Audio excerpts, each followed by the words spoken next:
Dear correctors, my name is BRIEN, and in this presentation I am going to summarize my experience working in the construction company Luis Padilla Ramírez Construcciones. The company. Luis Padilla Ramírez Construcciones is a construction company that can be found in the town of Contulmo in the 8th region of Biobío. The company is named after its owner, Luis Padilla. The company was established about 15 years ago, but has reached its definitive structure about 10 years ago. The company divides its capabilities between the public and private industry. In the public service, it builds schools, social buildings, and medic posts, between others, while in the private sector, it builds houses, offices, shops, and a series of rural infrastructure. The company also offers machinery rental and sales of aggregate. In terms of size, the company is rather small, and by the time I was working there, it had 20 hired workers. 15 from them were field workers and 6 from them were office workers, including me. The office structure is rather horizontal and is commanded by its owner, Luis Padilla. As the owner, Luis dedicates his time mainly to find new projects, hiring new workers, and logistics coordination.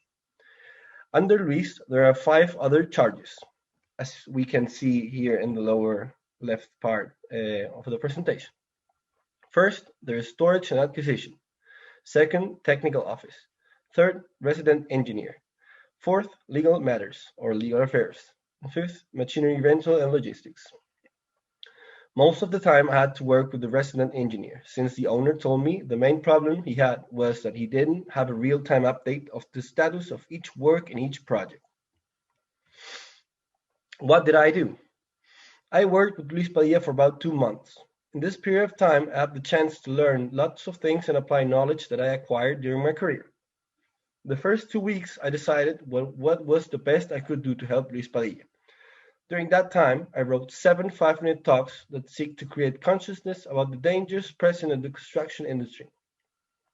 This way, we managed to increase the use of personal protection elements and receive donations of reflective vests by Pulpaico. During that time, I developed a spreadsheet which purpose was to generate a daily update of every work done and every work left to do. We started using this spreadsheet daily and shared it with other members of the productive chain, and this way everyone was able to know the exact status of every work at every site. This way I assumed the charge of quality assurance and had to visit every site at least once every 2 days. 3 weeks after the beginning of the internship, Luis Padilla asked me if I could be the manager of a project that involved the restoration and remodulation of 3 rural medical posts. I was assigned a crew of 4 workers and had to administrate the resource and logistics for that matter. This was the biggest responsibility I have ever assumed, because it was a public project and there were deadlines and penalty fees in case of help. The last job helped me a lot to understand legal matters and public bureaucracies that are not taught in university. I learned a lot about people management, administration of resources, having the state as a client, and how the public bidding market of construction projects work. The most challenging activity. The most challenging activity was without a doubt the administration of the improvement of the 3 rural medical posts. As a student, I have never felt such responsibility in my life and was very nervous about the outcome of this project. The construction sites were very far away from the company site, which generated the need of a very accurate and precise planification in terms of tasks and materials. If I missed a certain material or was wrong about any procedure that would cause the need of other tools, materials that were not contemplated, I would have to travel to Contulmo to get them and then return, which automatically generated a delay of minimum 2 hours. So in order to avoid any delays, the planification and project control had to be flawless. Every day before noon, I had to deliver a list of the requirements for the next 2 days in order to be absolutely sure that they would be met.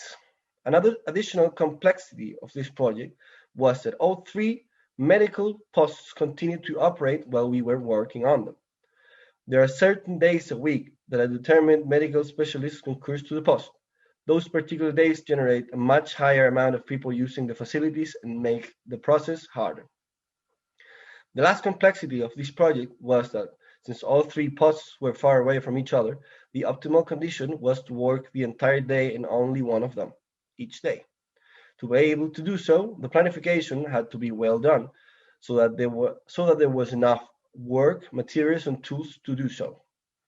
The best result I obtained was by working 3 to 4 days in a row in each post, so that everyone would experience substantial progress each week.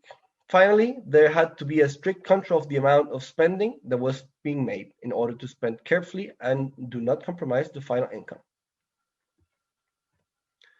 Personal reflection. My personal reflection about this professional practice is that I managed to experience the life of a civil engineer working and living in rural zones of Chile. This is the last report I'll write for my career, and I'm glad to say that as an engineer, we are able to find jobs in every corner of the world. We are trained not only in mathematics and physics, but we are a problem-solving machine. This report does not include lots of numbers, because the greatest thing I did in this internship was assuming the responsibility of a whole project. Little public projects like the one I commanded are often badly made. They lack of planimetry and have almost no technical specifications whatsoever. The hard thing is that the inspectors expect the work done anyway and often do not accept apologies. In my opinion, having the capacity of being responsible for a project is much more valuable than being good at math or physics. In the last years of my career, I learned that most of the tough work gets done by softwares and computers. The real hard thing to do nowadays is to take decisions, and not only decisions, good decisions. Thank you for your time.